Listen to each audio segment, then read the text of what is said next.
আসসালামু আলাইকুম, শুভ সকাল। সোম্মামি পরিবারে আজকে সকালের নাস্তা, শীতের সকালে এই যে ভিজানো পিঠা। আমরা পিঠাটাকে রাত্রে দুধ, খেজুরের গুড় দিয়ে সুন্দর করে ভিজিয়ে রেখেছিলাম। প্রতিটা পিঠে এত সুন্দর করে ভিজেছে যে আর দুধগুলো সব কিন্তু শুকিয়ে গিয়েছে। আমরা এবার প্লেটে ঢেকে দিব, যেহেতু অনেকটা পিঠা আমরা ভিজিয়েছি।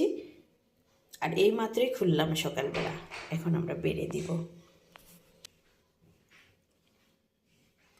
পিঠাগুলো এতটাই সুন্দর হয়েছে যে আমার উঠাতেই ভয় লাগছে যে ভেঙে যেতে পারে।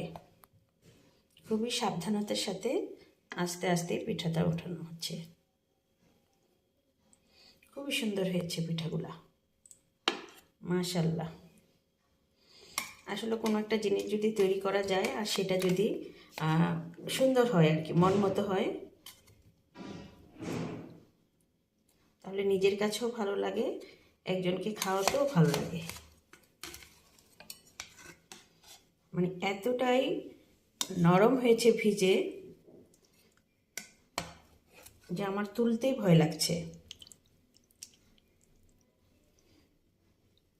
অলরেডি ভেঙেও গিয়েছে আমি তুলতে তুলতে কয়েকটা, এত নরম। আর ঘন দুধ দিয়ে আর খেজুরের গুড় দিয়ে পিঠাটাকে ভিজিয়েছিলাম।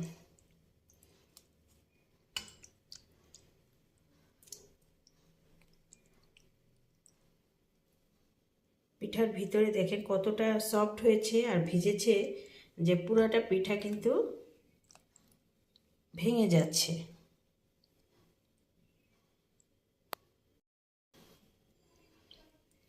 আজকে সকালের নাস্তায় এটাই আমরা মনে করেছি সকালের নাস্তা খাবো।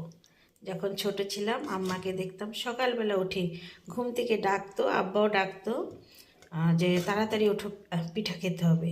আর এই পিঠা নাকি যত পরে খাবে তত নাকি টেস্ট কমে যাবে, আর যত শীতের সকালে যত খাওয়া যাবে ততই নাকি ভালো লাগবে।